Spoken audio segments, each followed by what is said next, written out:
एक शख्स फोत हो गया तो लोग उसकी तदफीन के लिए जब कब्र निकाल रहे थे तो बज़ाहिर तो कोई निशान नहीं था, एक खाली जगह कब्र खोद रहे थे, लेकिन खोदते खोदते एक कब्र दरियाफ्त हुई और उसकी एक ईंट गिर गई।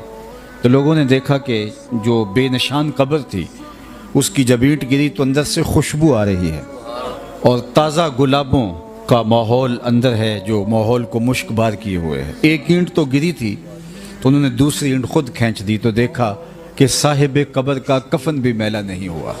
शौक और जुस्तजू की चिंगारियाँ मज़ीद रोशन हुई तो उन्होंने चाहा कि हम मालूम करें कि ये शख्स कौन है और इसका अमल क्या था कि मरने के बाद भी इसका कफन भी मैला नहीं हुआ, जबकि कब्र का ऊपर से निशान तक मिट चुका है। न जाने कितनी पुरानी कब्र है। लोग ढूंढने के लिए निकले तो खैर उसकी बूढ़ी बेवा मिल ही गई। उसको इंतकाल किए एक अरसा गुजर गया था लेकिन उसकी बेवा भी मौजूद थी। उसको कहा कि यूँ हमने तेरे शौहर की कब्र से खुशबू फूटती देखी है, उसका कफन भी मैला नहीं हुआ। हम पूछना चाहते हैं कि तुम्हारे शौहर ने कौन सा नेक अमल किया, उसके मामूलात ज़िंदगी क्या थे, ताकि हम भी उसका ततब्बो करके अपनी ज़िंदगी में और अपनी कब्र में चरागां कर सकें।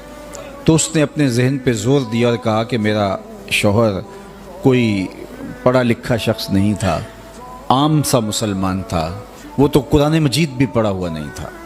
लेकिन एक बात मुझे याद आई कि फ़जर की नमाज के लिए जब वो मस्जिद में जाता और नमाज के बाद नमाजी कुरान खोल के बैठ जाते तो इससे बहुत तकलीफ़ होती कि काश मैं भी कुरान पढ़ा होता तो मैं भी कुरान खोल के बैठता, कुरान पढ़ता।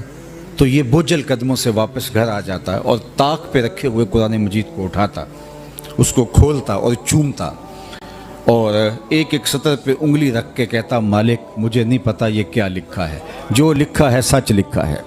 फिर दूसरी सतर पे उंगली रखता, कहता मालिक ये भी हक लिखा है। फिर तीसरी सतर पे उंगली रखता, मालिक मुझे नहीं पता क्या लिखा है, जो लिखा है सच लिखा है।